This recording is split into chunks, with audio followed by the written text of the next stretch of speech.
So Crazy Train coming out of the intro riff into the verse.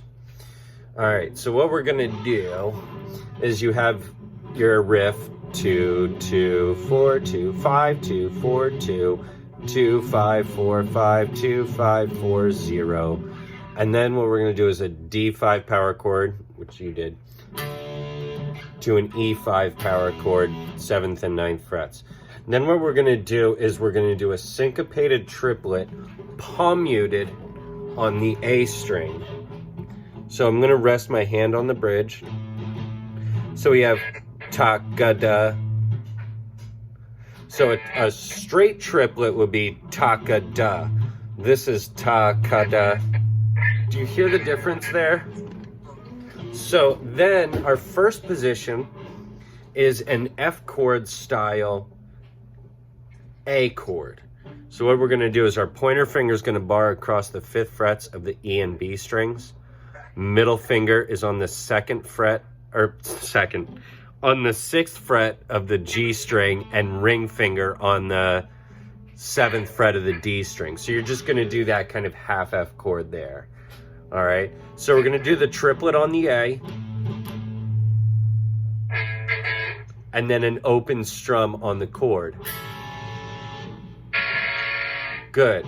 Then our next triplet is a straight triplet. It's not syncopated. So we have ta-ka-da-ta, ti-ka-ti-ta.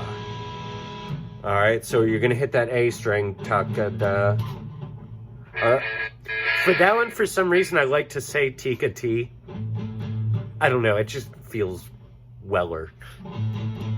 And then what we're gonna do to get to the next chord, it's actually a C chord, but instead of playing what would be this, we're gonna play 6th fret of the D string with our ring finger. So going down from the A chord, this will be way easier.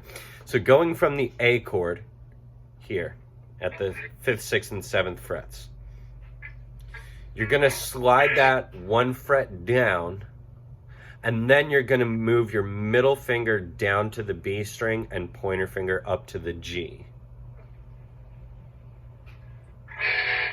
Yeah. And then you're gonna do another syncopated triplet hit on the A string. And you're gonna slide that same position down 2 frets to a D over F sharp. And then we're gonna bar our pointer finger across the 2nd frets of the D, G, and B strings and just strum an A chord twice. So putting that all together slow, we have ta-ga-da-ta, ti-ka-ti-ta, ti-ka-ti, ta-ga-da-ta, ti-ka-ti-ta, ta-ta-ka-ta, ta-ta.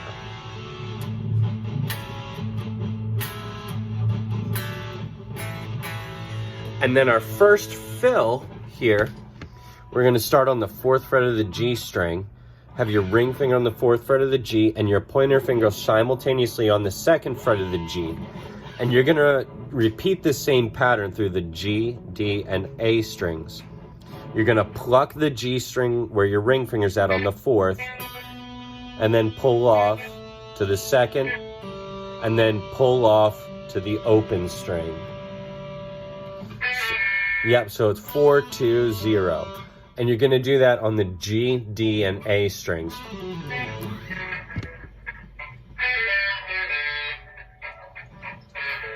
Yeah, so when you do that, take it easy.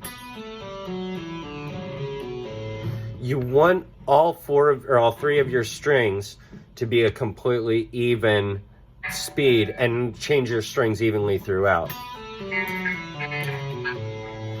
All right, then our second fill happens. So that first fill happens just before Ozzy comes in with the singing.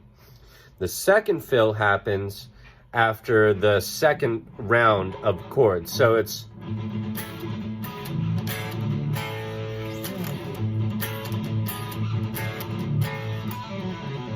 crazy. That's how it goes.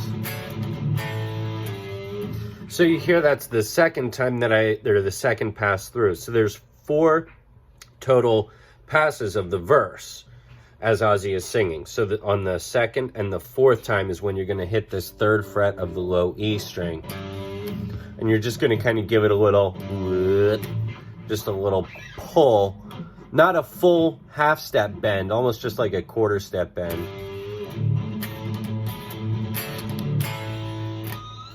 Now, during the live version, I really love that version because it really showcases Randy Rhoads' abilities with fills. What we're going to do is you can, in between the 3rd fret hits, he does stuff like pinch harmonics, which would be the 4th fret of the G string. What we're going to do for a pinch harmonic is your pick is going to attack the string and your thumb is going to hit right behind it.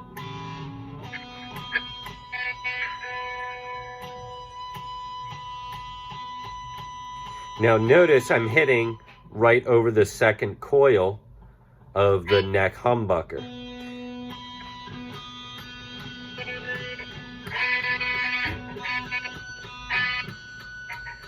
Now here, you can hear that pitch changed, and I've moved my pick to about 1/3 of the way of the space in between both of my humbuckers.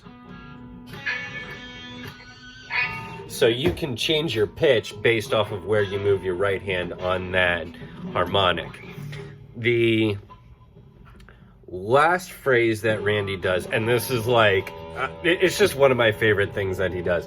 So what he'll do is he'll pick the 4th fret of the G string and then tap with his middle finger an octave higher. So that's going to be, basically if you count open 1, 2, 3, 4, the 4th fret past the 12th, which would be the 16th fret. So you're going to pluck the 4th fret of the G and then tap, and then he kind of bends with the left hand.